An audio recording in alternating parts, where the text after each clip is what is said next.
What's up, North County? You're tuned into the Backstage Pass with the Rebel Bear. Tonight, I have Miss Talie Copen in the house. Talie, how are you? I'm doing good. Great to have you in here. Thank you so much for making this happen for us. Thank you. Yeah, it's great to have you. So, born in Watsonville. Yeah, I have to own that. All right, hey, that's a beautiful area. Yeah. And moved to Oregon, and then made your way down to Santa Maria. I did. Yeah, I was only in Watsonville for about 2 years. Then we went to Oregon for another 2, and then my dad passed away when I was 4 years old, so we came back. My parents were Santa Maria folk their whole lives. Right. You mentioned Orcutt. Yeah. Right? So we moved back down to that area. We were Guadalupe, Santa Maria, and then we eventually landed in Orcutt, and I pretty much went to school all the way through in Orcutt. Yeah, so. And then Rigetti High. Rigetti High. So you have a bunch of Woo. Rigetti High Woo. people out there that are hopefully tuning in for you. That's right, 2002. Yeah, 2002. And so you took your first, was it your singing lessons in 3rd grade? That's when you kind of started? I remember Nancy Boone. She did piano lessons with me and then vocal lessons. Sweet old woman. I had to walk to her house. But yeah, me and my sister both went down there. And then I kind of stopped for a few years. Then I got into choirs. So now, yeah. do you think is Nancy with us any longer? You think Oh no. I would be shocked if she was still with us when I was still living down there in high school. She was a trooper, but yeah, she was an older, sweet woman. Well, God bless her for getting you into it, right? Yeah. Well, I mean, I sent you a picture from when I was 2 years old. I've been singing since I came out of the womb, and my parents had a little microphone for me when I was 2, and then I got karaoke machines and all the fun stuff as I got older. So. Right. You were totally into all that. Oh yeah. That's cool. And then high school, you just joined choir, and then choir at the church. I did. How was high school choir? Was that cool for you? So high school choir was fun. I did it. Yeah, I did the fun theater style songs, which was I did a lot of theater. We'll get to that later. But yeah, and then the actual choir itself. A little more structured. I like the storytelling and lyricism and fantasy of, again, theater or even just creative, writing of your own songs. But it was still its own thing that taught me what I needed to know in that time in life. So. Yeah, that's where I officially learned how to sing, or somebody, taught me, body placement, and not to slouch, and projection and all that was all through. I did theater myself, drama, and that was my mom told me was I said I want to learn how to sing better. Right. And she said, well, if you want to learn how to sing better and for free because you don't have any money, right? Go to school and jump into drama, and drama will have plays that and they want you to sing. The funny thing about that, you say that, it just sparked up a memory. In all of my singing up till that point through high school, I was always told I sang too quiet. I would always be in my head voice, and I couldn't project, and I couldn't get the sound to come out very loud. And I sang a song in theater, 14, 15 years old, 8th grade or 9th grade, and they kept saying, we can't hear you in the back of the room, you gotta project. And it took me until I was, I think, 18, and I took voice lessons again, 18, 19, 20 years old, right around there, down in Arroyo Grande. And just for a short while, this girl came in that was my trainer, and she taught me diaphragm and projection and chest voice versus head voice. I think in choirs, they want you to blend so much, they don't want you to stand out. And so then it had a hard transition for me to go to the theater. And then finally, when I had that one voice lessons teacher, she taught me, go to your chest and really belt. And I thought, this doesn't seem right. Is this how loud I should be? Right. And now I'm told everywhere I go, oh, you sing so loud at my church. They put me at this low volume, and everybody else is way up here. And so apparently I sing very loud now, but it took until I was 18. Like you said, it's your projection. Yeah. And to me, that's the sign of somebody that really has, is honing their craft, and because there's a lot of singers out there that don't really know how to project. Right. And they kind of sing, I don't want to say under their voice, but they're just not projecting a little correctly. meek almost. And sometimes it's beautiful in recordings. I wish that I could pull back like Alison Krauss is known. She's got that very, almost a whisper of a voice, but she hits all the right notes, and it's beautiful. And there's something in that too. And then there's the other side of the spectrum where there's belters, and I've grown into my belting for sure. Yeah, I like my belting side, but I like what I call my smoky side too, where I bring it down and make my voice a little more smoky. Yeah. I've had some women say, I like that's a sexy side. Well, like, and especially whatever. the I don't know if it's smolder, yeah, you gotta. I don't know if it's a sexy side, but that's just kind of something I've learned how to do, which is cool. I think that that brings in vocal dynamics, which is dynamics in any form of music, no matter what it is extremely important. Well, I just had to talk about that with somebody who they said, it's, I was telling them, same kind of conversation, how I belt, and they said, oh, I love how when you hit your notes, you really hit them and you don't really scoop to them. I said, well, the thing is, something like that, you need to know to not do it so that you can choose when you do it and place it where you want it. So it's not just an accident all the time and happening too often. It's a chosen aspect that you wanted to add that element there. Right. So it's one of those things where dynamic, again, you can choose. So yeah, and that's it's a lot of pre-thinking for during your performance. Right. Like I'm constantly trying to pre-think. I still want to interact with my crowd. I want to always have eye contact, right. and I want to one thing that I was taught is you want to make especially a singer like me where I'm doing a lot of rock stuff and stuff like that, and I'm not playing an instrument. I want to make big motions, big movements, because people in the back want to be able to see you. And that's another thing I try to do is I try to, not that I want to look past the people in the front because I see all them and I'm looking at them, but I really want to. You want to reach. And the second I do, I pick somebody out that's way back in the back, right. and I'll make a hand gesture or an arm gesture and try to get them to do it. And then the second they do it, I do it back to them, and then they get all like, yeah. He's doing it. Really brings the crowd yeah, in. Yeah. And to me, it's weird because you'll do that, and people that are in between you and that person think you're doing it to them, and you're really doing it behind. Yeah, which is cool though. Yeah, that's cool. Yeah. So Santa Maria, the Civic Center Theater. Yes. Yeah. What's that was that the about? theater I started up. I did the Follies there, and my mom and I used to do plays there all the time. So that was where I was first told, you're not singing loud enough, sing louder. And I finally did, and then I came back and I did. I think it was Aladdin was the last play I did there when I was in my 20s. And, what was your favorite one of all those? Oh, the Follies. It's just I had one of the lead younger roles. It wasn't as big as because it was pretty much the Follies. It was like adults and looking back at their life when they were in the Follies when they were younger, and I was the flashback of one of them. Oh, really? And it was just a really fun. I don't know. I was 14, so it was like, I got to really find my own group then, because up till then I'd been in the same kids in elementary school growing up together, and that was where it was like I branched out, kind of found my own little group, and it's just good memories, fun times down there. That's awesome. Yeah. Now, do you find a characteristic of change in your voice from those years to now? Yeah, that's, for sure, just my meekness and also lack of confidence. I always knew who I was, but I wasn't sure if people were going to like who I was, so I kind of kept it hidden. Right. And I finally, as I became an adult, came into my own and said, no, I'm unabashedly who I am, and I might cry because I don't like what you're saying to me, but it's not going to change who I am and what I do or whatever. So I think even my own self and my own confidence changed my vocals because it made me present myself different and made me not afraid to show other people what I would do alone in my bedroom, singing my heart out. But then out in public, they might not like it. They might not like the way it sounds, and I finally got out of my head and just, in that aspect, I'm always in my head. I'm an overthinker, right. But yeah, that definitely, my mid-20s to late 20s, I would say, is where I really honed in on how I wanted to sound. So. Well, confidence is key. Yeah. In anyone's performance, doesn't matter. Yeah. What instrument you're playing or what you're doing, confidence is key. And most people don't know, but I invented myself. Yeah. I invented who I am today. Amen. I wasn't Amen. I feel that too. When I was a kid. I wasn't Kelly Atwell. No. I wasn't. I wasn't Talie Copen. I didn't Natalie. I didn't have. Now my hair's short, but when I was a kid, I didn't always have long hair to my waist, and I wasn't stuffed with tattoos, and I wasn't rocking crowds, but you just have to kind of put yourself in that position, right? And it's almost not like you're saying to people, "Hey, look at me." You're saying, "Hey, look at me. This is who I am." Yeah, look. Yeah. This is.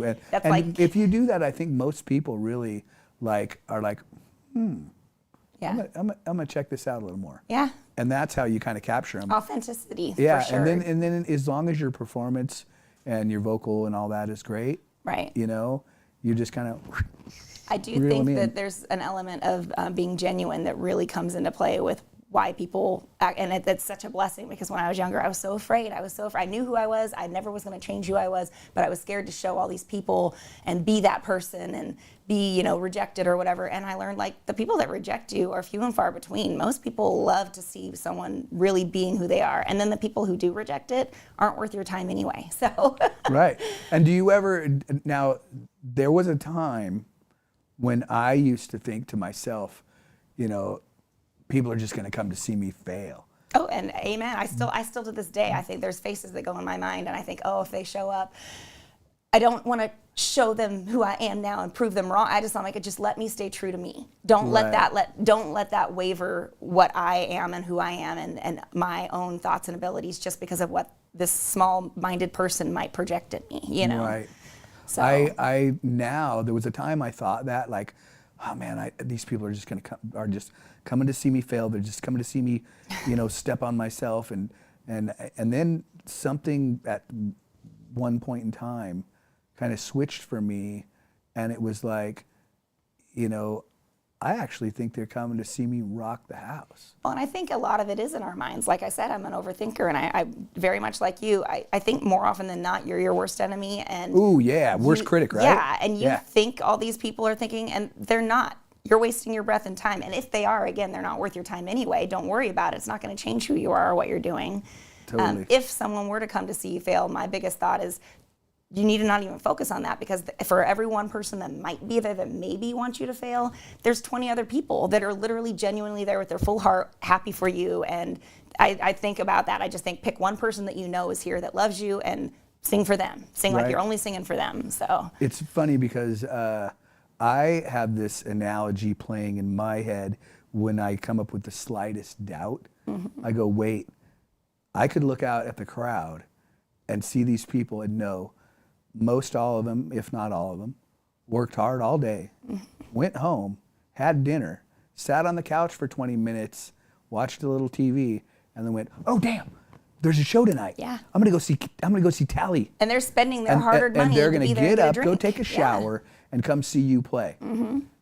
Most people are lazy. They just want to check on the TV and just be like, I'll just stay home tonight. Yeah. So those people that are coming to see you made a point to come see Talie perform. So which is a blessing, but it also steps it up, where you want to make sure you put the best performance out there for those people because they did that. Exactly. You want to make sure you give them your all. I've never in my life sang a song, whether it's alone in my bedroom karaokeing when I was a kid growing up, in the car with my babies when they were little and I couldn't do bands yet because I was raising kids, or to this day on stage. It doesn't matter where I am, and it doesn't matter if I've sang that same song 400 times. My duo partner, James Schoolis, I always tell him, I don't care if nobody here is paying attention. I want them to, but I'm doing this regardless, 100%, like it's the first time or the last time that I will ever sing this song, every time. And that's every word of every song. That's how I feel. So I give it my all for sure.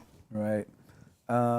So you started playing guitar in 2021? Yeah, give or take. I mean, honestly, my whole life it's been a constant battle. I do not call myself an instrumentalist. I do not call myself a guitarist. I'm a vocalist primarily and foremost, and to be able to sing my songs and write my originals and do gigs, I have forced myself to pick up the guitar, and it's a friend and foe, because every time it's a battle for me, but then I get more and more proud of myself the more I do it.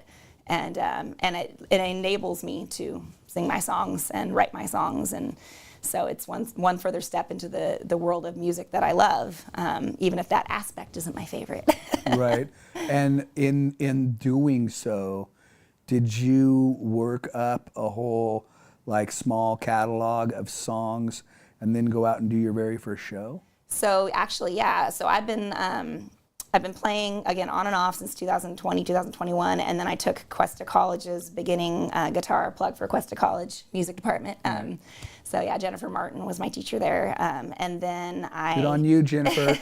Good on you. And then, she really got me confident enough with just the basic foundation that I needed. It finally clicked a little bit for me in that class where it didn't before. And that was enough to go, okay, I can start, putting chords to the songs I've written. Because usually I just start singing. I don't know what key, I'm in the shower, I'm wherever, and I get an idea of a song, and it's the opposite of what I've heard most musicians, they start with a melody with the chords, and then they add words to it and whatever. I start right off the bat, I just start singing words and songs, and I know plenty of other people do that too, but from what I've heard musically, usually it starts with the construction of the instruments. And I have to guess, okay, what was I just singing in? What chord goes behind that vocal? And it's a lot harder for me, so learning guitar has helped a lot. Right. Well, hey, we're going to take a quick break. We'll be right back. Thank you so much for tuning in. If you have any questions or anything like that for Talie, please send them on in. She'll answer them.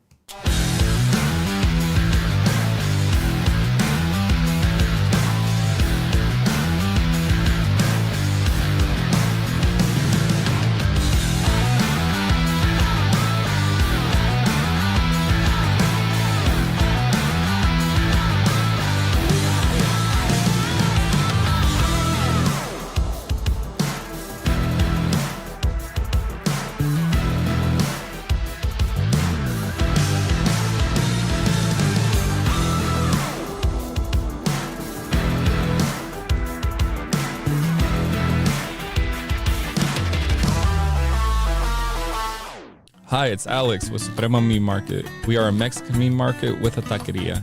Come enjoy our high-quality cuts and meats. We offer choice and prime Harris Ranch beef, as well as chicken, seafood, and pork items. In the taqueria, all of our tacos come with handmade tortillas. We also offer specialty items like chilaquiles and chile rellenos. Come enjoy Taco Tuesday with Suprema. We offer our tacos at $1.99 each. Suprema Meat Market is located at 8950 Montecito Avenue in Atascadero.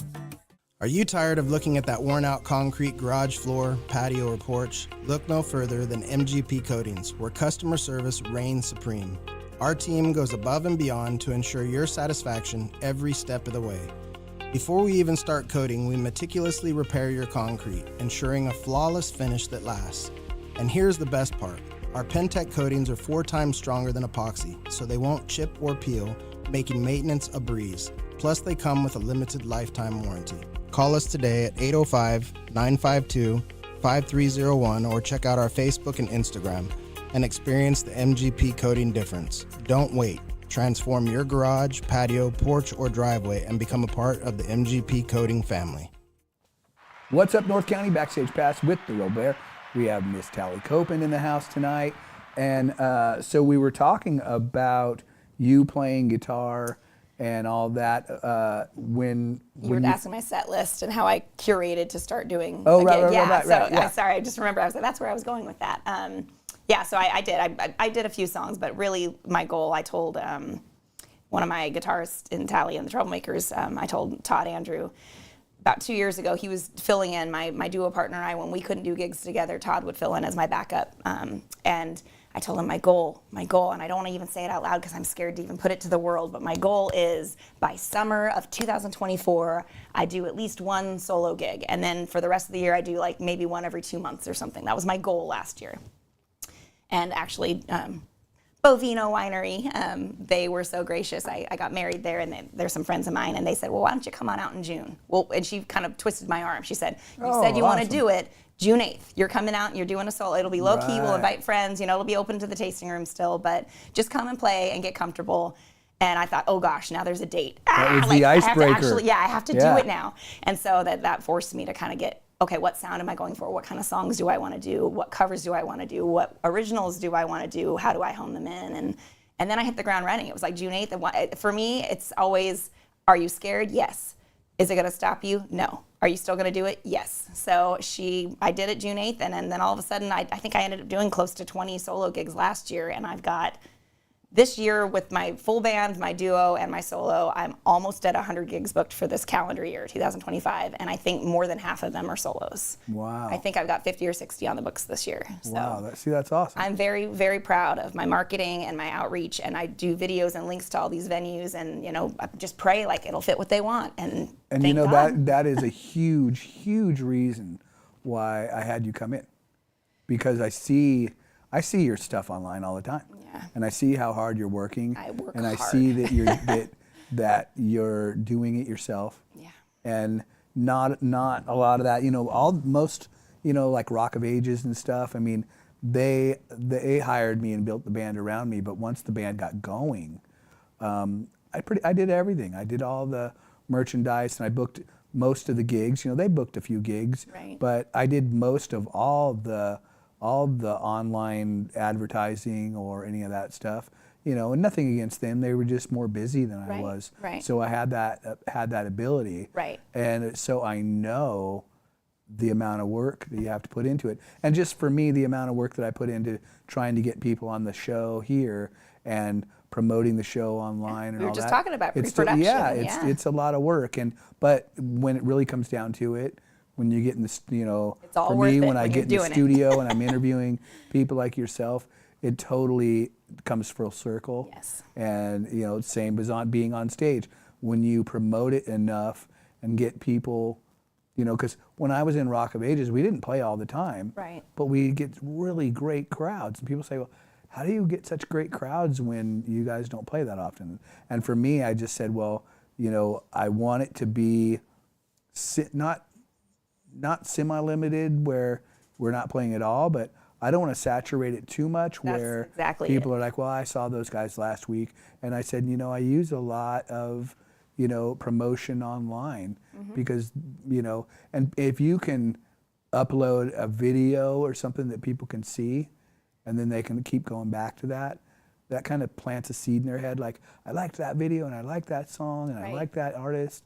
And, you know, hey, Well, and they're I agree playing. with you with the saturation in the market too, especially with full bands, because you are reaching out. You want bigger crowds, dance crowds. You know, a lot of people packing the place usually, and in smaller, you know, settings, solo, duo. You still want to bring people for sure, but it's a different kind of environment. It's Totally. more often than not, it's not a party crowd, crazy. You know, like it's the winery and pretty and drinking wine and some dancers, but most people want to sit and watch and drink and, you know, hang out and have their kids on the picnic, and, you know, it's a whole different vibe. And so that's part of why I started doing the solo and the duo and the full band stuff, because when I was just doing the full band, I was wanting to play more and more and more, and I thought, I'm going to end up saturating where, I mean, if I'm playing as often as I want to, that's 1 or 2 gigs every week minimum, you know, and you can't play unless I'm touring across the nation. But in this area, you can't oversaturate yourself, Yeah. or then you just don't get the crowd you want. So, Right. Yeah. It's kind of Yeah. crazy that way. Yeah. But I guess there's a lot to be said for getting out there and doing it too. Yeah. So. Well, Now, when you in 2021 first started playing guitar, that was the same year you came out and established Veronica Street, right? So yeah, I did not, in the band, I did not play guitar, obviously, but that was with Ruben Westmoreland on lead guitar, and he did the looping for bass for a Right. while for us. And wasn't he also in the Dudes at one time? He is now. That's their new band. Oh, okay, So, okay. Yeah, so That's what I thought. Yeah. So Ruben was a guitar, and Scott Ayans was on drums. Also in the Dudes. Yeah, Come well, on. they're all the Dudes now. So my old here's band for is the now the Dudes. yeah no. Those guys, come on, you guys rock. And then when we got sick of the looping of the bass, because we wanted Ruben to be free to just really do some guitar riffs and fun stuff, we finally said we need a bass player.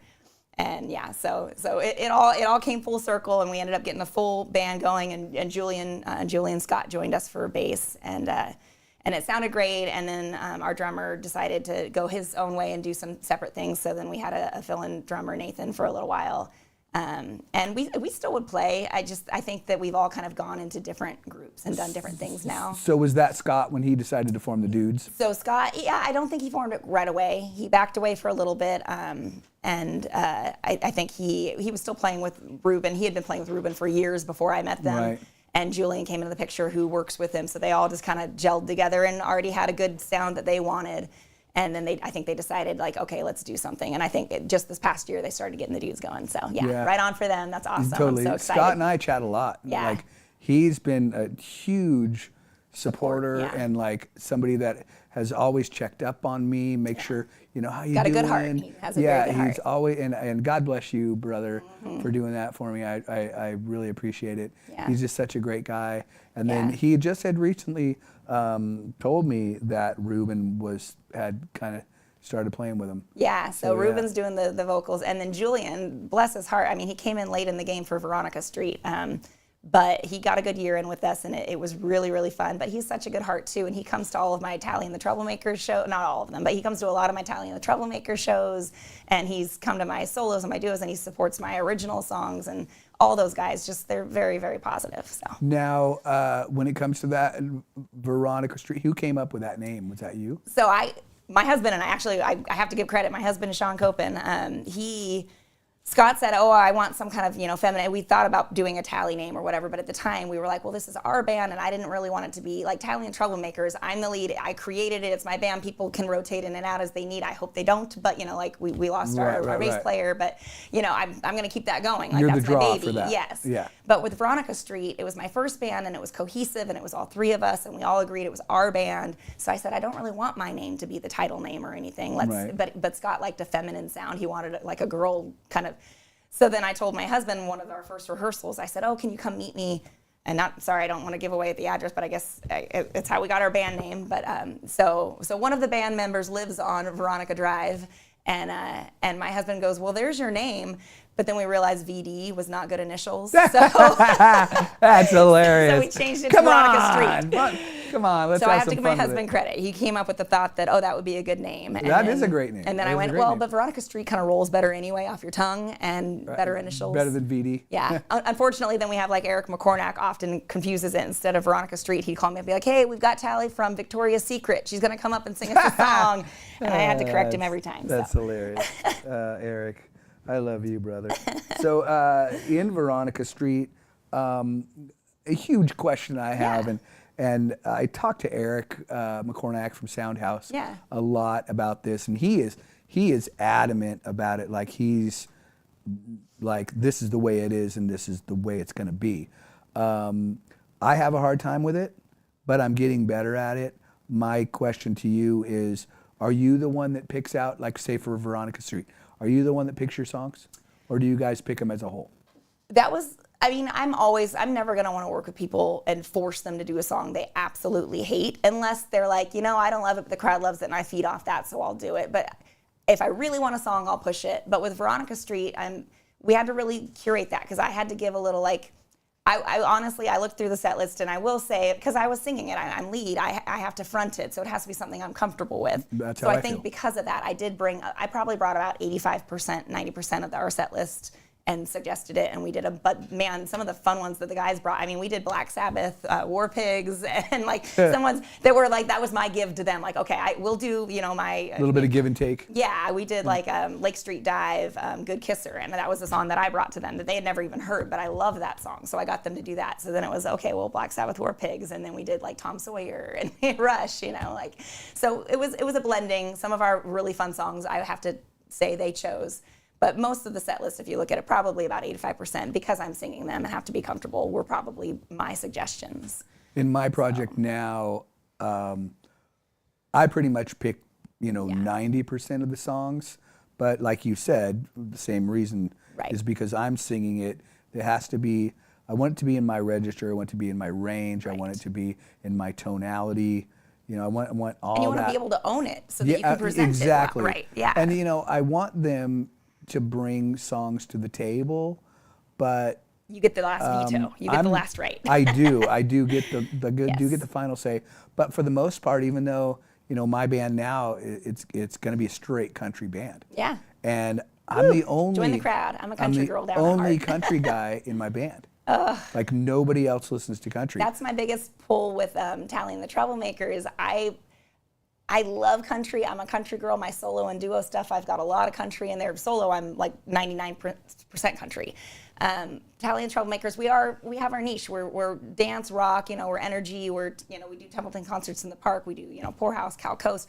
So it does need to have that rocker feel, but I got to throw in some of those country songs sometimes. So I got a few of them on the hook. Well, that's the thing about my band, is that if it's a country song, even if it's boot, scoot, and boogie, I still want a crunchy. You want to get down and go to town. I want a crunchy guitar tone.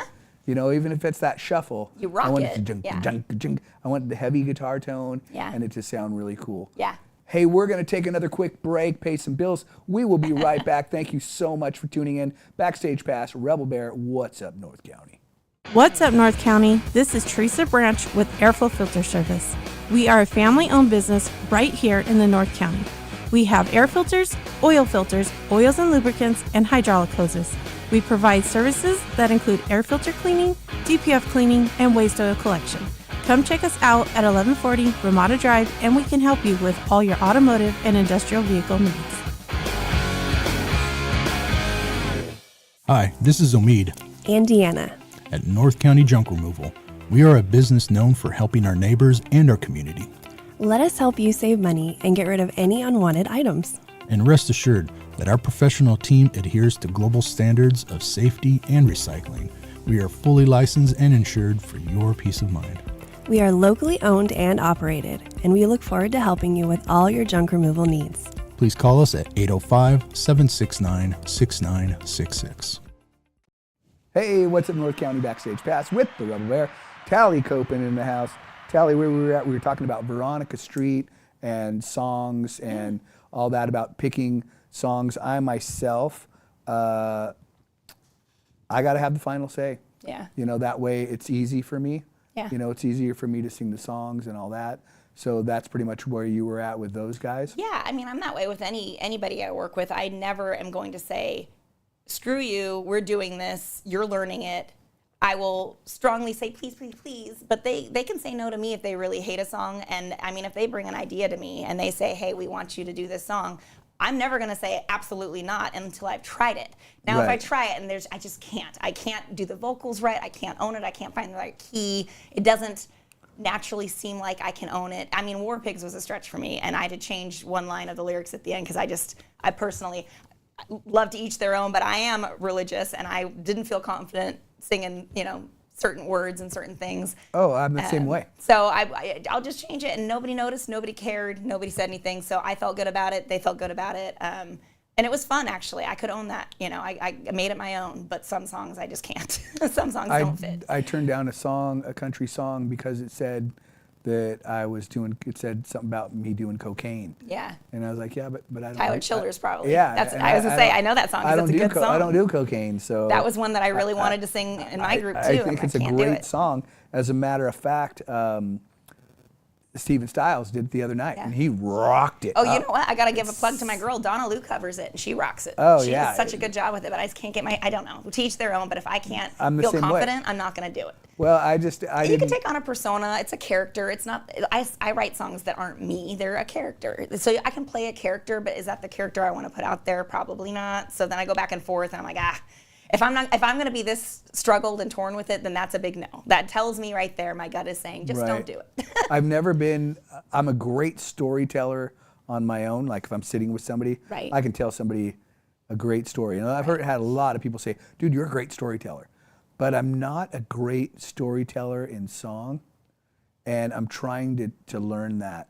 So that's one thing that I love to do. That's what drew me to music. I used to do creative writing. I wanted to be a journalist. I mean, English was my thing, and because of the poetry behind it. And then I loved music separately. And then one day it was like, well, music is poetry, and songs are lyrics and poems, and it all tied together for me. So even like Jolene, I've talked about this song endlessly. I cover it in multiple forms, and I have so many people say, "Oh, that song! I'm so sick of it because what a pathetic woman to like beg her man not to leave." And I agree. I'm sorry, if somebody can take him, they can have him. Right. But Totally. that said, Wasn't yours to begin with. yeah, exactly. Yeah. But that said, that doesn't mean I can't understand the pain a woman who has no confidence and thinks she's going to lose her man could feel. And it doesn't mean I can't portray that for 3.5 minutes and become that character. Right. So it's not that I agree with everything I'm singing. It's that it's a character, it's a performance, it's a short play, whatever you want to call it. So. Yeah. Now, when you were doing Veronica Street, how did you wind up getting into, venues and stuff? Did you just send Busted out my butt. EPKA or? So, our very first gig, actually, tip of the hat to Rolf Gehring, because he was supposed to play at Eberly and couldn't for some reason that weekend or something. And last minute he called, and I don't know if it was his gig that he had to cancel because he was out of town sick, whatever, or if it was somebody else and they just asked him and he's like, I'm not available. But he called me and said, hey, Talie, I know you got your group together, and it's funny because now once we got our sound, we could never play there like on a typical winery weekend 1 to 4. We're too loud. We're a rockin' band, But at the time, we were kind of still tiptoeing, finding our sound. Had never played a gig, and so we got the plug there, and they loved us at the time. We toned it down, pulled the drums back. We're quieter, but we were able to get our foot out there, and then we could say, well, we played there. We can maybe play somewhere else, and Right. And I just dug in. I was, I love music, so venues knew me from being in the crowd. And I mean, Powerhouse, at the time, my husband had owned Powerhouse, but of course, by the time I got my band together, he had sold it. So I never got that nepotism of, hey, you own a place, can I get in, Right. But by then, I'd been going there so long that a lot of the people that, were friends with him knew me, and you'd be great, and they'd gone karaokeing with me. Donna Lou gone karaokeing with me. Eric McCornack, so I think they all kind of were like, oh, she's got a voice, she can sing, and they were friends of mine. So it kind of, I think that the connection of me going to shows put me at venues to where the venues went, oh, well, we've seen her here before.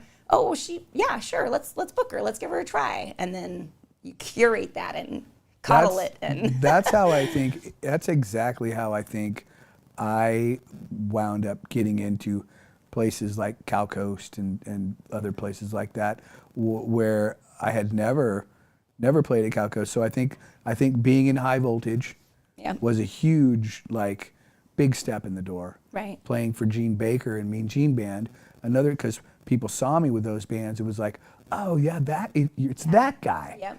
And then I was, and I have to give props to my bro Eric McCornack and Soundhouse for always, and Calling you all up the on other bands, stage. all the other bands too, that would see me in the crowd and go, hey, Kelly Atwell's in the house, come on up. And then, that was how I got in. That was how I got into Cal Coast.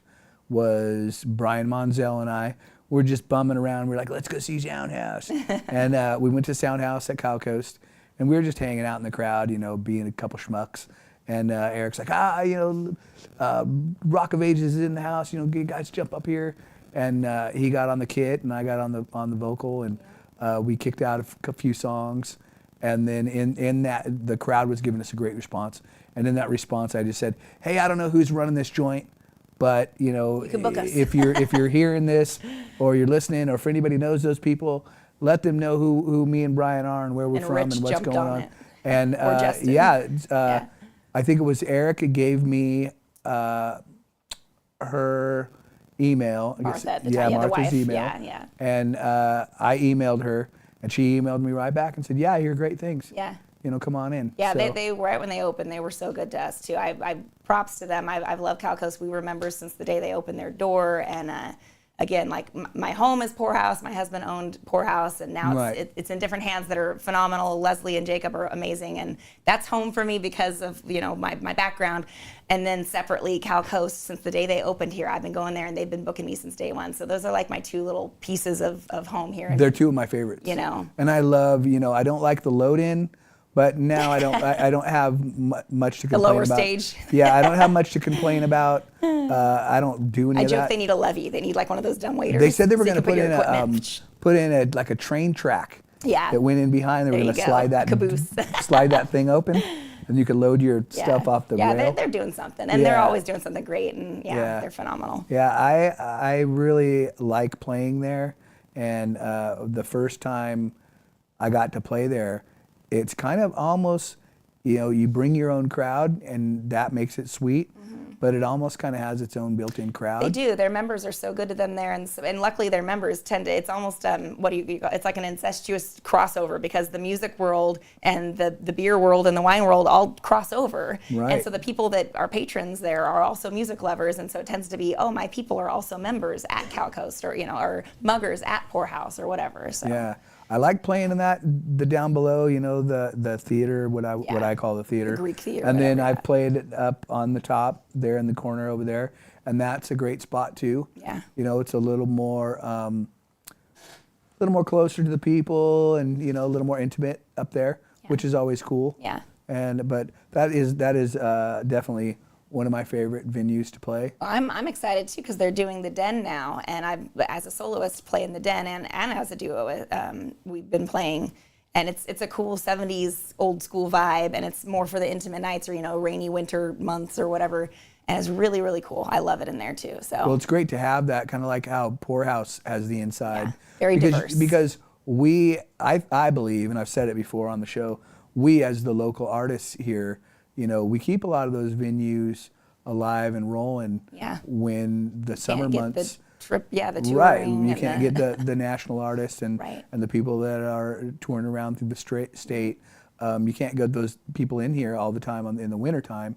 So we're the bands that keep it kind of rolling, and it's nice to have venues that we can go inside and perform inside where it's warm. Because for me, I don't know about anybody else, but I'm at the point where I'm like, if I have to play outside in the winter months, I'm not going to book it. I will do it. I've still got the hunger for it, so I will do it. But my biggest thing is now I have way more respect for my guitarists, because I have had to play nighttime gigs this winter as a soloist, and I realized how cold I had, little like hobo gloves and everything, and I still was like, oh. So peace to all the guitarists out there. Right, You earn your keep. Yeah. Well, I'm one of those guys that I don't know about any other vocalists in the area, but once I get cold, Oh yeah. I tense up. And your diaphragm's bouncing. Yeah. No, and then I agree.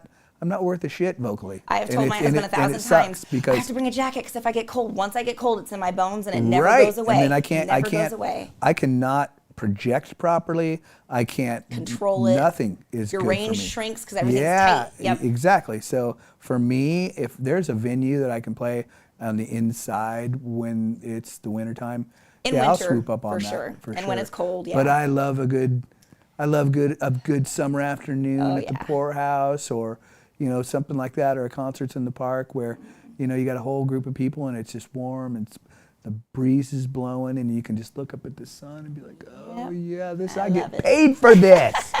It's like, that's another thing. It's like we do things that we do a thing as singers or musicians that most people, for one, go, I wish I could do that. Well, they don't know, but really they could. Yeah. Right? Literally. we do things that most people dream about, and we get paid for it.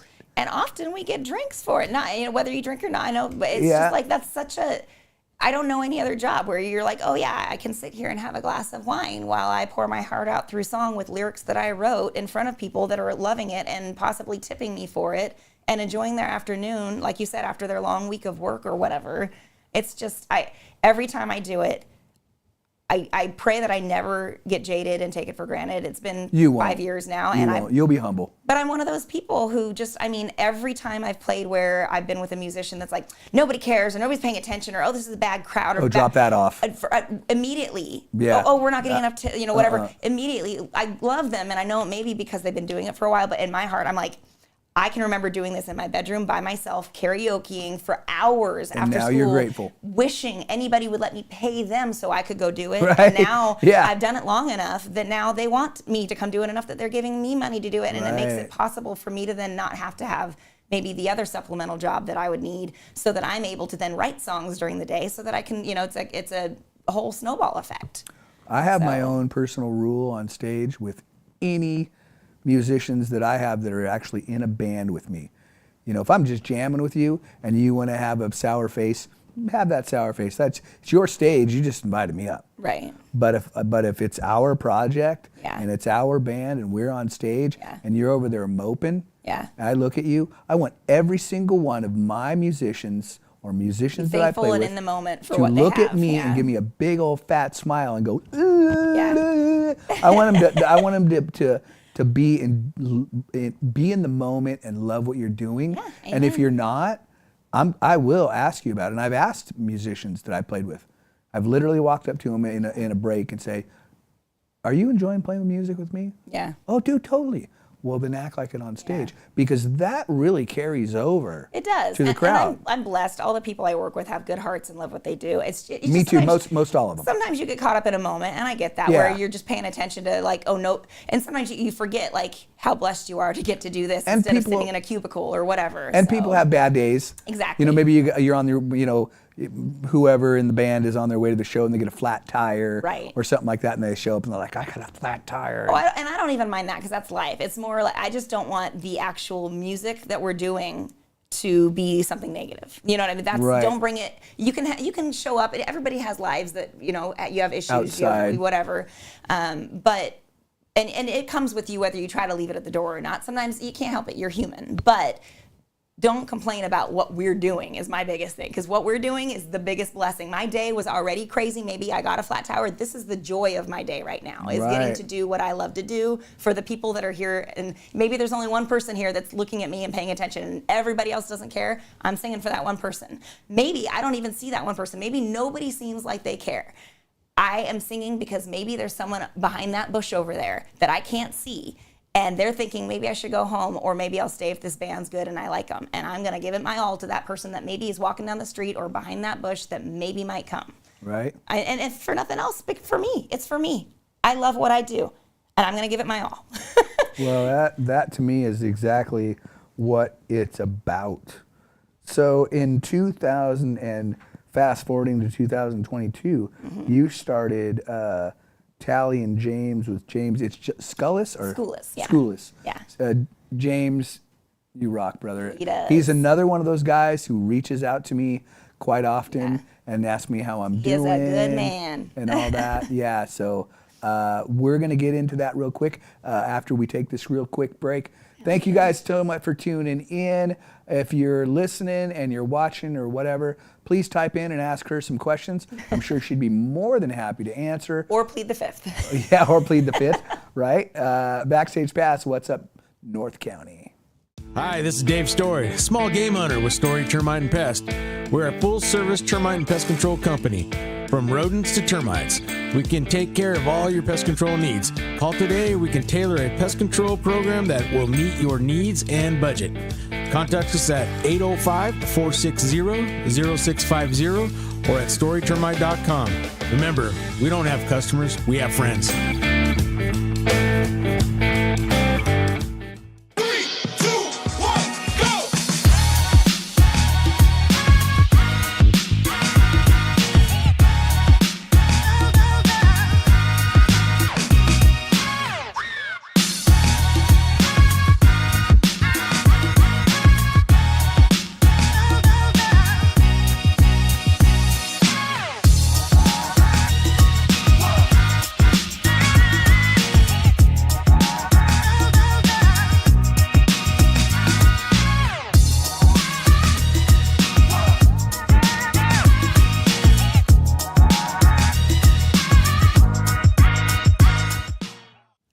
What's up, North County? Backstage Pass, the Rebel Bear. Miss Talie Copen in the house. Thank you so much once again for coming out. It's been a lot of fun. We were discussing you and James Schoolless. Yeah. How did you guys get together? I had Veronica Street at the time, and I was rocking out with them. But again, saturation. I was like, I want to play more, but I don't want to oversaturate with just this group. And at the time, there was limiting factors with my bandmates on how often we could perform. And once I tasted performing, I wasn't going to stop. So I saw a need, like wineries and other places that sometimes they don't want the full band, they don't want drums, they don't want, sometimes they don't have the space, the budget for a full band, whatever it may be. And I thought, man, there's a need there. And at the time, I can't play guitar good enough yet. I wasn't confident enough to do solos. So I thought, well, if I can find somebody that can play guitar and maybe even do some backup harmony vocals for me, and I could still sing lead and do what I love. So I put it out there on Facebook, and I knew James. I'd gotten up and sang at the Blues Jam with him, a couple times. But I put it out there, and immediately he jumped on it, messaged me, said, yeah, let's do this. And there we were. It's been 3 years now that he and I have been playing together. So That's great. And what style of music are you guys doing? We're, he's blues, obviously, through and through, but he's eclectic, and he's able to pick stuff up, and I'm more country, which those two are like, cousins. Perfect, so, right, yeah, totally. So blues and country together, and we cross over. We do, some Mellencamp and some Springsteen also. Like, we throw in other stuff, but mostly, Patsy Cline and blending it. I love Bonnie Raitt. She's like one of my go-to girls. Right, She's right. one of my faves, so Bonnie Raitt, a lot of her. And yeah, and he blessings to me. He learned some of my originals. He's the first guitarist I've worked with that wanted to learn some of my originals. Oh, very cool. So he actually recorded some with me. That's my first time in studio. He's on. We'll get to that, but he's on my recordings, and he really, he's such a skilled guitarist that he was able to add things that I couldn't have dreamt of ever trying to do myself. So and then the texture of his voice is perfect, because I do a lot of like, my country is like folk-Americana. Some of it, a couple of my songs kind of swampy sounding, and so it ties into the blues, and his vocals blend really well. So It's cool that he vocals with you. That's awesome. he does phenomenally. Yeah. Well, that's cool. And that is Talie and James, and you can check them out at different wineries and such. Where do you guys usually play? Oh my goodness! I mean, we're all up. We've recently played at Blast and Brew. I'm just blinking, but Pendon Springs. I mean, we play at Cal Coast as a duo. We played at Powerhouse on a Sunday afternoon. We play at all the wineries as well. So I mean, we're all over. And it's on my website. You can see my calendar on there, and it has solos, duos, and my full band listed. So cool. So you guys can check them both out. That's James Schoolis and Talie Copen, and they're at all those different venues. And like she said, you can go on her webpage or her website or anything like that and catch that, and that's a really great if you're just into drinking some wine and chilling and watching a duo kick out some tunes. There you go. That's something also that she offers. Yeah, and the website's just my name, taliecopen.com, TALIE, 1 L. Okay, cool. Now, real quick, jumping into December of 2022, you started Talie and the Troublemakers. That is Todd Andrew on guitar, Nathan Slauson on drums, Rolf Gehrig on bass, and he stepped back. And then you had Jason Slauson, Nathan's brother, come in just this year, right? Yeah, and he's been crushing it. He's such a phenomenal bass player. Him, Todd, and Nathan they've been locals forever, and we're in a band with Mike Brady before he moved to Nashville. And so they've been playing in the small kicks together. So it was kind of just bringing another family member on board when he stepped in. So. Right. You know, first time I saw Todd was he was playing with Donna Lou at Schooners in Cayucas. And Donna had just messaged me and said, "Hey, I'm playing Schooners, you come on out." And I can't remember, I think she had me jump up and do a tune with him, but I was just so mesmerized by Todd's guitar abilities. It was like really effortless, and I had no idea. I'm like, who's this guy with the crazy hairdo? He had the I don't know what his hairdo was doing, but it was probably doing shaved something on the side at that time. Yeah. And I just thought he just was just super cool. Like he had that like cool style. But he's like humble, comfortable cool. He's not cool like, oh, I can't approach him or talk to him. He's just such a like laid back, good-hearted, I don't even know how to word it, just very, very just comfortable, cool, good, amazing at what he does guy. Right. And then he does a lot of crazy stuff. Like he does film and movie and different Netflix scores. And I mean, he did Olympic scores and I mean, it's crazy. It's like crazy. Yeah, that's cool. His day job. You know, at night he comes and has fun with me. You know, Good like whatever. For him, like, right. woo. No, but still, No, it's very cool that we can drag in those kind of people and get to play with him. Yeah, he's such a talent. And him coming on board was a shock to me because at the time he was playing with Donna Lou and Lulu and the Cow Tippers, I think. And then and Rolf had been working like a trio thing with them as well. And then because of that, Rolf and Todd play as duos together all the time. And because of that, I put out there, okay, I'm looking to do another full band, but I want it to be like Veronica Street. We do like 90s alternative, kind of like some not so much dance songs. Some are, some aren't. I was like, I want to do a band that is like full on dance, concerts in the park style stuff. I want to do big things. And as soon as I put that out there, Rolf messaged and said, if you pick any other bassist but me, I'm going to be pissed. Oh, how cool. He jumped on, and I was such a blessing because he's such a talent too. And then he said, you know, I bet you Todd would do it. I said, no, Todd's got so many other bands I could plug right now. He's got like 5 things going on, and Donna is a good friend of mine, and he's her guitarist. Right, you don't she and I go for beach walks. Home wrecker, right? Totally. And so I remember vividly, I'm on beach walk even. She was like, you can't steal him, or you can't, you know, whatever. I jokingly, and I laughed, and then Rolf said that, and I was like, no, and then sure enough, like, you know, I guess there was a situation going on where he had mentioned that he was going to do a group with me. Rolf had mentioned it, and Todd goes, oh, well, I would do that. So then Rolf calls me, Todd's on board, and I was like, how did that even just happen? But I'll take it. I'm blessed. I'm thankful, but it was very unexpected. Sometimes I look at a lot of the musicians that are in the area, and it's like for as popular or whatever as I am, however anybody wants to, categorize it, I could never see myself calling anyone like somebody like Todd and going, "Hey, would you be in a band with me?" That's so funny. Yeah, I felt the same because way. I feel like I'm not worthy. Like that's my quote. I'm not worthy. And I'm also not good not worthy. I'm We're also not not good into rejection. Yeah, amen. Like rejection I know, yep. doesn't sit well. Nope. I'm a freaking I'll go Leo, home and man. cry. I don't do And rejection. I'll be like, why? And they'll tell me why, but I bet there's other reasons, Yeah. and I'll think about it all night. yeah. Tell me why it wasn't me. Yeah. Yeah, I totally understand that.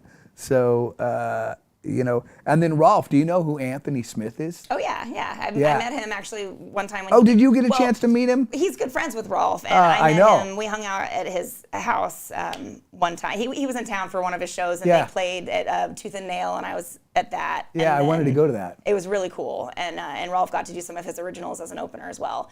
And then afterward, I think it was that night, maybe a different night, but I think it was that night we all went back and were hanging out at Rolf's afterward. And yeah, he played a couple songs around the living room, just like the I hate you. It was really cool.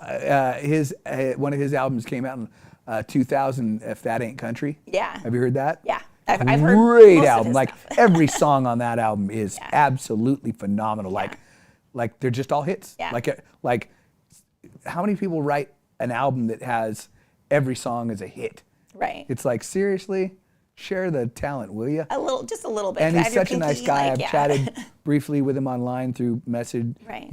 through just bantering back and forth. Right. And then I watch he does a thing every Wednesday. Okay, no, where I he haven't seen that. Oh yeah, check it out. He Okay, plays cool. live. Yeah, 'cause he's great. I He love his plays music. live every Wednesday. Okay. Just puts a camera in front of him, grabs his acoustic. That's how you and get he connected chats with with your- people. yeah. And you can type in and chat with him and stuff. And I am bummed that I missed that show at Tooth and Nail. Yeah, it was good. I think I That was a few years gigging. back, though. That was- yeah, it was yeah. a few years back. I think I was gigging, and it was like, I can't make that. Yep. And I wanted to make it. That's the biggest problem for me with gigs and having all the shows that I have is it tends to never fail that someone I either have never seen and really want to see or good friends that are, national touring artists Right. come through and they have their tour schedule lined up and it's a night that I'm already booked. Yeah. And I'm blessed and I don't complain. I'm thankful that I have that gig, but it's always like it doesn't even overlap to where I could get there in time for a little bit. It's always the whole Right. time set up and tear down. I'm going to miss it. Yeah, I gotcha. Yeah, I think it's great that Rolf knows him and that Rolf's in that. I guess Rolf even went to Nashville and did like a player round thing. Oh, he where- did the Bluebird Cafe. Just recently. I think it was December. Which yeah. I watched some of the videos. Yeah. On that, man, there was some dudes on there that just had some great songs, and it's like I don't know how anybody could hear or listen to any of that and go, I don't like it. Yeah. It's like, man, it's like you gotta like that stuff. It's just so good. I wish, though, you have to admit sometimes it's not just about how good the song is or the lyricism or it's all these things and it's the delivery. Well, not even. You can deliver it perfectly. You can have the right vocals. You can play it perfectly. You can have the right heart. You can pull back where you're supposed to and power it when you're supposed to. You can do all the things, but the right person's not in the crowd at the right time, or they're looking for something specific and that's not it, even though that's good. But their assignment is to get something else. Right. Or they just sometimes it is. I hate to say it, but sometimes it's nepotism. Or it's this year we're looking for a really hot young 20-year-old girl, and next year we're looking for the 45-year-old man. And I call that the politics of music, which I hate it. Which I think is just a bunch of bullshit. I wish it was just about the song and the person. A friend of mine who was friends with Ronnie Montrose said, because I was trying, when I was playing with Ronnie for the 3 shows I did, I was really biting to be the singer for Montrose. Right. And his wife said, Ronnie loved your vocal. His friend said, oh, Ronnie loved your vocal. And then one night I was chatting with one of his friends online. We were just chatting through Messenger, and he goes, I said, I really wanted that position, but and he goes, it wasn't you. He goes, there were people that were paying the bills. Yeah, there's always didn't nepotism or see you, politics. Didn't see you in that light. Yeah. And I think it has a lot to do with my, the way I look and all that. And especially in music when people are having to fit the bill and promote something, they want to promote a certain look and they want to promote a certain thing. And I understand that. But it's one of those things where I also think that it's like I said, it's just a bunch of BS. It's one of those things. Well, where- it hurts to think about it too much because I mean I'm 40 this year, and it's like I look at how many new young up and coming 20-year-olds that don't have kids and have the flexibility. I mean, you always look at what you can and can't do, but at the end of the day, I do what I love, and the people who want to hear it book me, and the people who want to hear it come, and that's all you can do. Yeah, totally. And then you started Talie solo in 2024. I was talking at the very beginning of this, my girlfriend she married the owner out at Bovino Vineyards, and she said, oh, you want to do that? You want to do a solo? Okay, June 8th, let's do it. And I went, because I think it was like February, last year. And I had said it for months, for years in front of her. I'd said, oh, I want to. She said, okay, put your money where your mouth is. Let's do this. So I'm, in short terms. And so she put me on the hot seat, and thank God, because then it made me go, okay. And then it made me get a set list together, and then it made me practice more than I was already, and it made me really feel like, okay, I gotta do this and find my direction. And I did that gig, and like I said, I probably did between 15 and 20 gigs total last year from June to December, and then this year I've almost got 100 gigs on the books right now. I think I'm at 96, 97 gigs total, and more than half of those are solos. So nice. I'm shocked because, not shocked, I don't even know what word to say. I'm humbled by the fact that at every solo gig that I do about 1/3 original songs. I have enough that I could do probably a full 3 hours, and I'm writing more consistently, but I try to mix it up so that people hear what they know and like, and then I do 2-3 cover songs and then 1 or 2 originals, and it's amazing that people love them. They want to hear them. Right. So your first EP was in January 24, and that was "Rest My Bones." Yes. So I went in. That was the very first song and the first thing that I recorded. I did a total of 4 songs beginning of the year with Rob Vermeulen out at Robbo Music in Morro Bay. He was phenomenal. And James came in and did the guitar on 3 of those 4 songs, and I had Sarah Blick on fiddle, and it was Nice. awesome. Yeah. So I have not seen her, She's but I've amazing. seen a lot of video of her. Yes. I even called her and asked her if she would be in my band, and she said, I would love to do it if I wasn't so busy. She's just smoked phenomenal. with, she's just constantly busy. I'm actually blessed. This Saturday I'm doing a duo gig with her, which we'd never done before together, but unfortunately there's her band Brementown, the lead singer just recently passed away. I heard that. God bless him. Yeah. And so they have this spot, and it's too soon. So they said, what are we going to do? And I offered to fill in, but I'm a solo, so I'm not a full band. So she's going to come and do her fiddle. And she and I played together. She's played in impromptu Talie's Trailer Park Revival band that she and I did with James and a few other people. So and then she recorded on my track. So she and I have worked together, but just not in a live, duo form. And it's a kind of a makeshift fill-in for what's going on right now, but it's going to be really fun. So But that's great. That's great. And you can check that out now. You can check that out. Where's that going to be? La Perdignas Winery in Templeton area, near Tin City, kind of, on Saturday, 3 to 6 p.m. So that's Saturday, 3 to 6 p.m. That is Talie Copen and Sarah Blick. Sarah is on the fiddle. I have heard outstanding things. I've seen some amazing video of her online with a couple of her bands, and man, that will be that will be a really cool performance, because just you and your guitar and a fiddle, right? I mean, she adds so much emotion and texture with that one instrument that it's just mind-blowing. It brings it to life, really. So there you go. Sarah Blick and Talie this Saturday. You can check that out.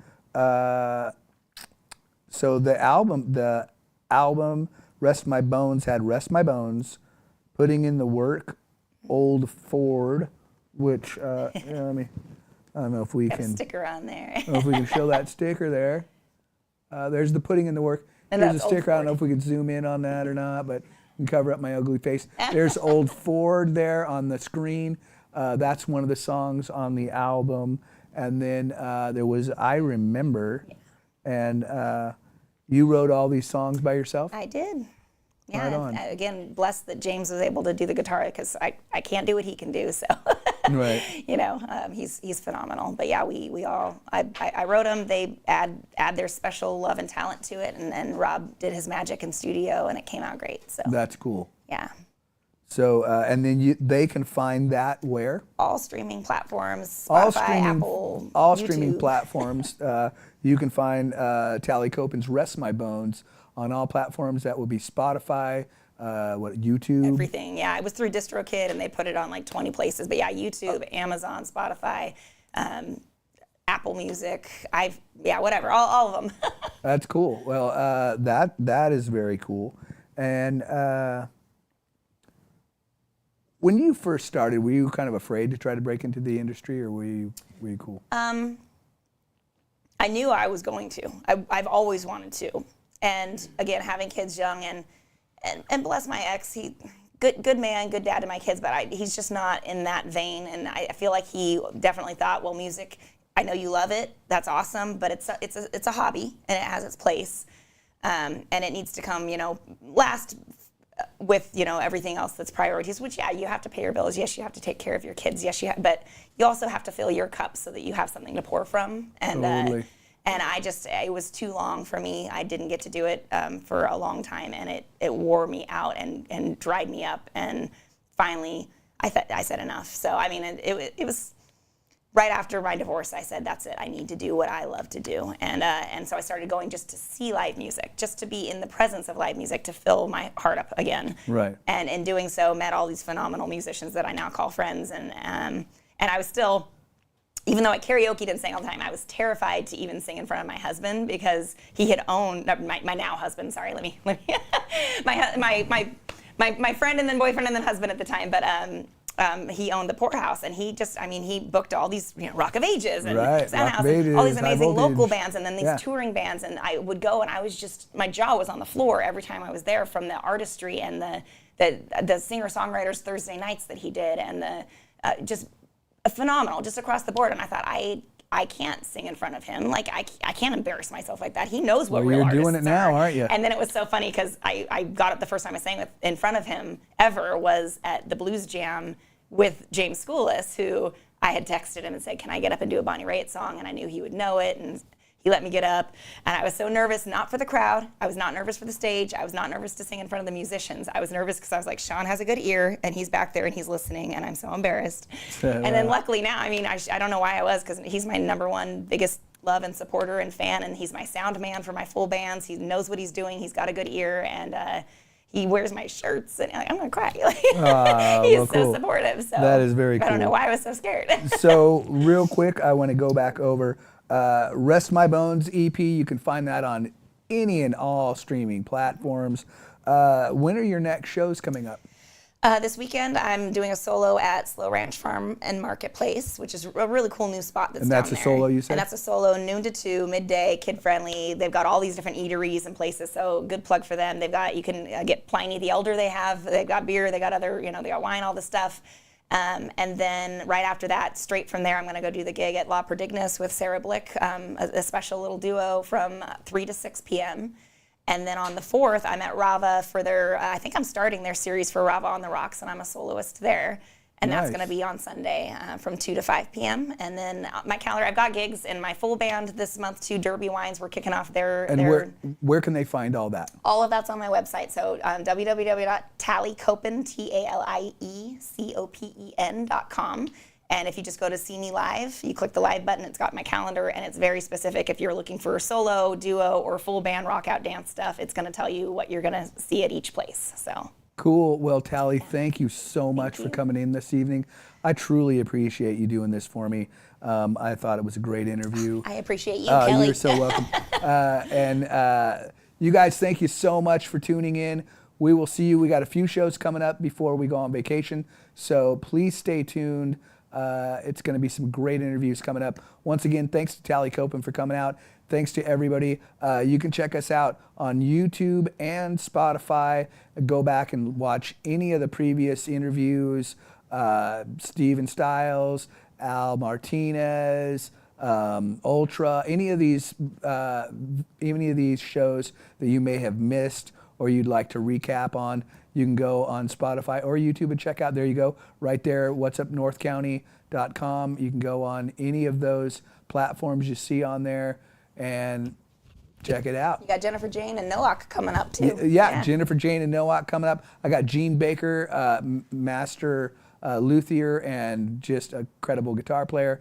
And we have a few other people coming in after that. So please stay tuned. Thank you for tuning in. What's Up North County Backstage Pass, The Rebel Bear.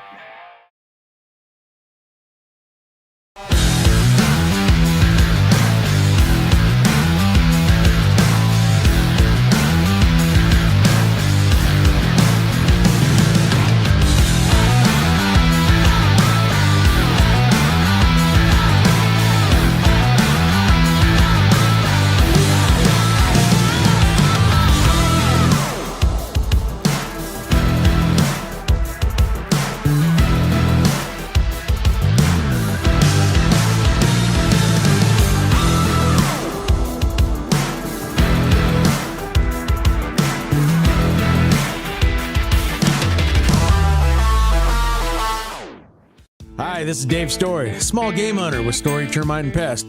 We're a full-service termite and pest control company. From rodents to termites, we can take care of all your pest control needs. Call today, we can tailor a pest control program that will meet your needs and budget. Contact us at 805-460-0650 or at storytermite.com. Remember, we don't have customers, we have friends. Hi, it's Alex with Suprema Meat Market. We are a Mexican meat market with a taqueria. Come enjoy our high-quality cuts and meats. We offer choice and prime Harris Ranch beef, as well as chicken, seafood, and pork items. In the taqueria, all of our tacos come with handmade tortillas. We also offer specialty items like chilaquiles and chile rellenos. Come enjoy Taco Tuesday with Suprema. We offer our tacos at $1.99 each. Suprema Meat Market is located at 8950 Montecito Avenue in Atascadero. Are you tired of looking at that worn-out concrete garage floor, patio, or porch? Look no further than MGP Coatings, where customer service reigns supreme. Our team goes above and beyond to ensure your satisfaction every step of the way. Before we even start coating, we meticulously repair your concrete, ensuring a flawless finish that lasts. And here's the best part. Our Pentec coatings are 4 times stronger than epoxy, so they won't chip or peel, making maintenance a breeze. Plus, they come with a limited lifetime warranty. Call us today at 805-952-5301 or check out our Facebook and Instagram and experience the MGP coating difference. Don't wait. Transform your garage, patio, porch, or driveway and become a part of the MGP coating family. What's up, North County? This is Teresa Branch with Airflow Filter Service. We are a family-owned business right here in the North County. We have air filters, oils and lubricants, and hydraulic hoses. We provide services that include air filter cleaning, DPF cleaning, and waste oil collection. Come check us out at 1140 Ramada Drive, and we can help you with all your automotive and industrial vehicle needs.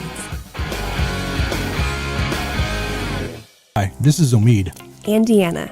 at North County Junk Removal. We are a business known for helping our neighbors and our community. Let us help you save money and get rid of any unwanted items. And rest assured that our professional team adheres to global standards of safety and recycling. We are fully licensed and insured for your peace of mind. We are locally owned and operated, and we look forward to helping you with all your junk removal needs. Please call us at 805-769-6966. Atascadero isn't your standard getaway. We're unique, just like you. We're growing, transforming, and figuring it out as we go. We're a town filled with innovators, artists, makers, and game changers. We're a little bit country, a little bit funky, and always authentic. We're here for your good times, your slow times, and your changing times. We're all in Atascadero. Come see for yourself. Learn more at visitatascadero.com.